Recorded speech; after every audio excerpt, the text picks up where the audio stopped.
day we're gonna show this video to our grandkids and we'll have it.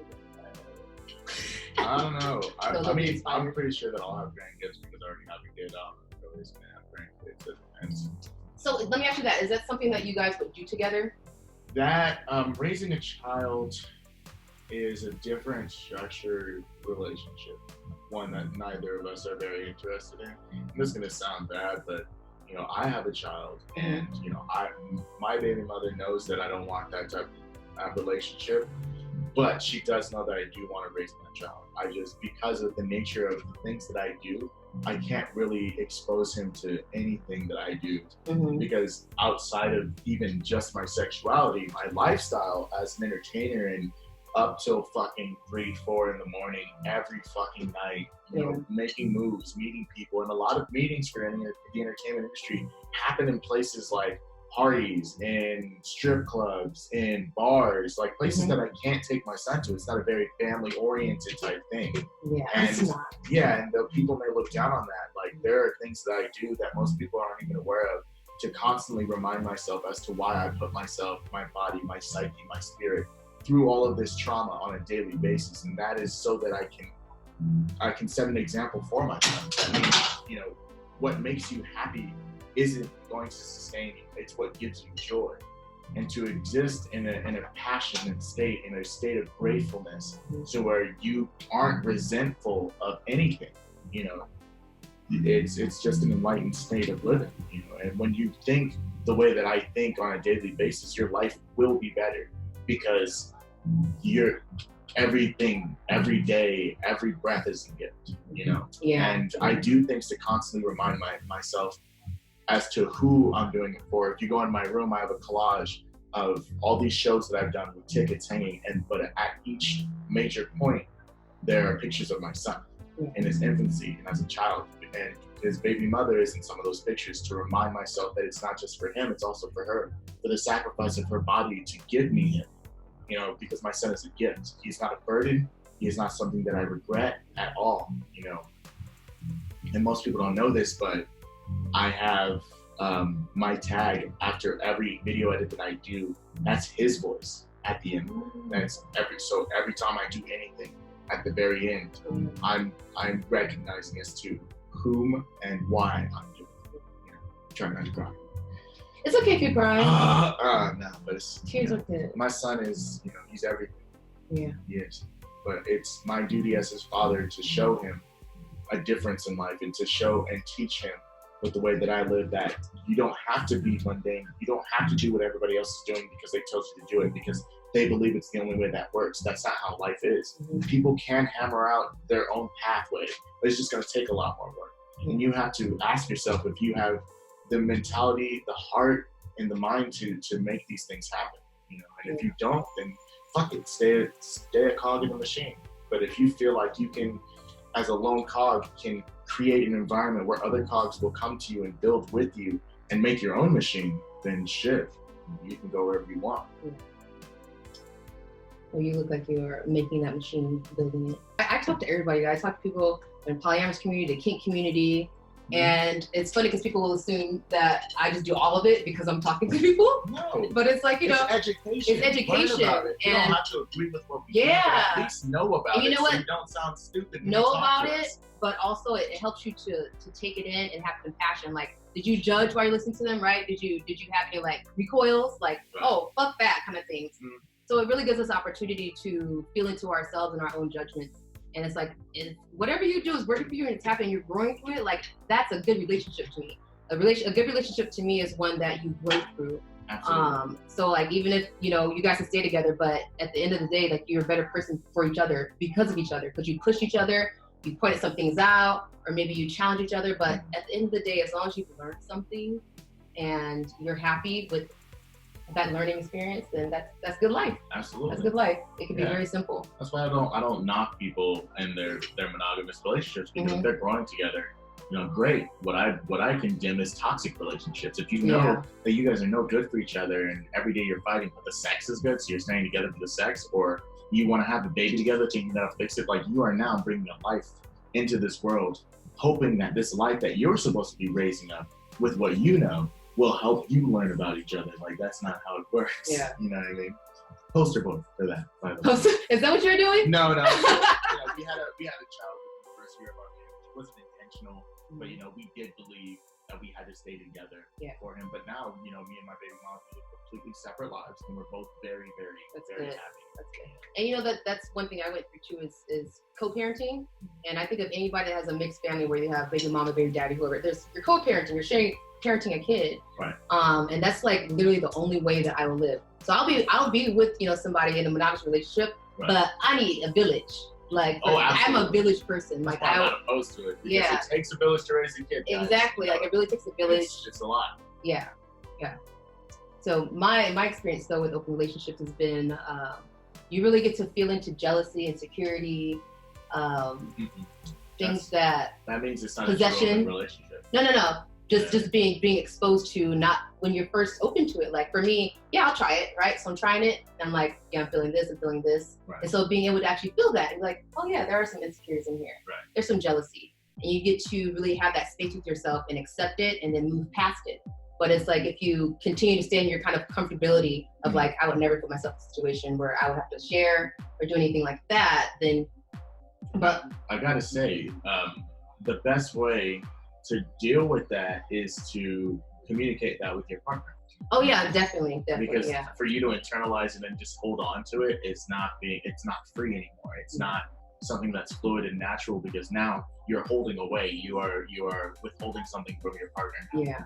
And it's not fair, because if your partner doesn't know, then you're over here being resentful and you feel bad about something, and then they think everything's cool and they keep doing the same thing, or maybe they might reenact the same thing that might have heated up. So communication is definitely a big thing. Absolutely. So that's if you guys, the first thing in the relationship. Lifestyle. Do you guys have a certain do you have any rules or things that you do around your communication? Mm-hmm. Can you share some of them? Dori?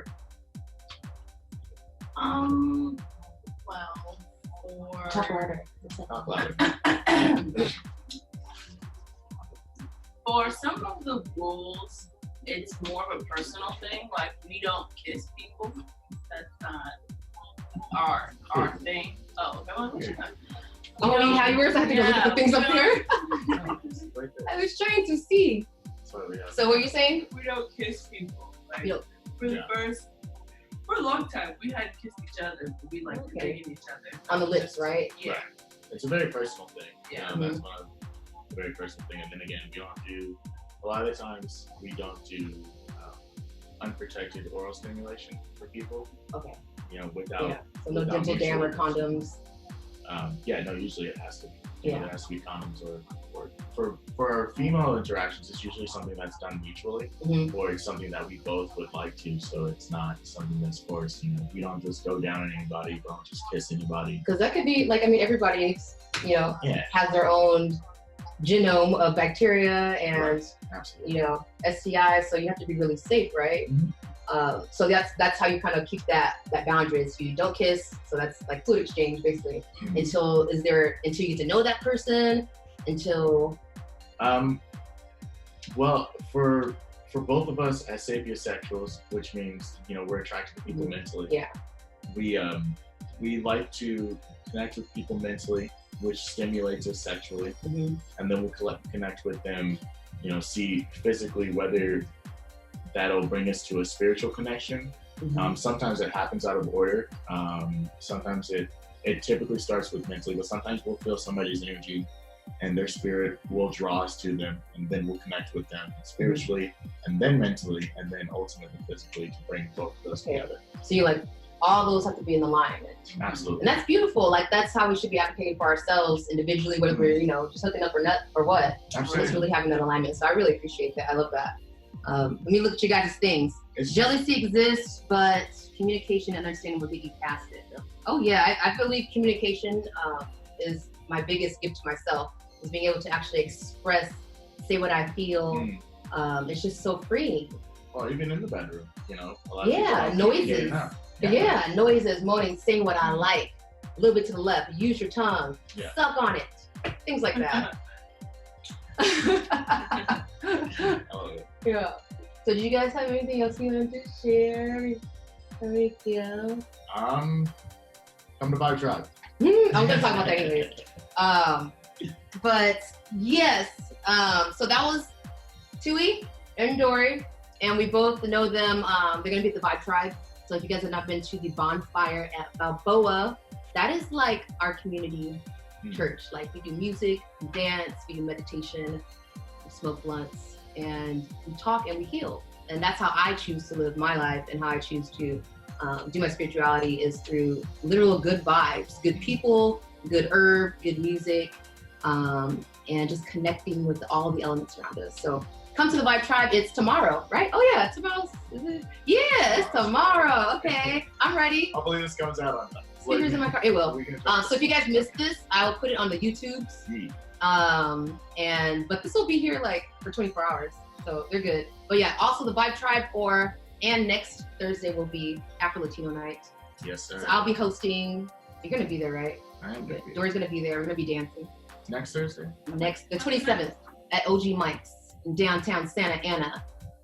So I'm really excited for that. It's gonna be good. All right, and FYI, you guys, like I said, don't come up in my DMs offering me a open relationship, please. I just love to talk about it. I don't practice it, so please give me my space. This happened last time. But I love just knowing how people live their life and seeing them. Like inspires me to live more freely and to just spread more awareness of like, do what makes you happy. So thank you guys for sharing yourself so openly. Yeah. And I'm a sapiosexual too. I had to realize that I have somebody that I'm in love with, like mentally and emotionally, but I don't want to have sex with him at all. Like there's just it's just not there. It's just not there. And I love it. It's the first time really feeling into it and like, oh, that's what's going on. I like this. So there's so many different ways to live, and if we can really take those other relationships as seriously as we would take our romantic relationships that we were usually doing before, we can get so much out of all of our relationships and the connections that we have, right? Like there's so much exchange of energy and creation and just love when you're open to it. But if you think like, oh, this person is only for networking or talking to them and having a good conversation, this person has to be my well of love, and so I get all my love from this one person, and this person gets fucking dried up and tired. So, but if you have friends around you have soul sisters around you, you have other creative people around you that feed into your spirit, and you guys have this exchange, then you just walk around more filled up. And like Dori was saying, like that drawing in somebody, or having that need to somebody to fulfill that need, it draws in. But it also gives you a certain magnetism, right? And it's like if we can walk around and be that strong light for ourselves, then whoever we attract is also going to be like, yo, let me join light forces with you. For sure. Right? That's how it goes. Let's join light forces. Yep. Not like, can I have some? So yeah, there's a difference. There's a difference. I like that analogy. Just that little analogy. That was beautiful. I love that. Thank you. It's a lot of things. A lot of people, they just come and they asking for your energy. It's like, give me some of that. And it smells free, honey. It smells free, no. Well, excuse me, you can't just be grabbing that shit, you feel me? Just taking what you want. This ain't no buffet. Thank you. Energy buffets everywhere. All right. All right, you guys. Thank you for joining us. This is going to be YONICHAT on YouTube. So say bye to Tui and Dori. Thank you guys for your beautiful honesty today. Sharing with you. I'll see you guys later. You would love. Do it. Do it. Are you just booty dancing away? You just twerking away? If we can end every time with a twerk.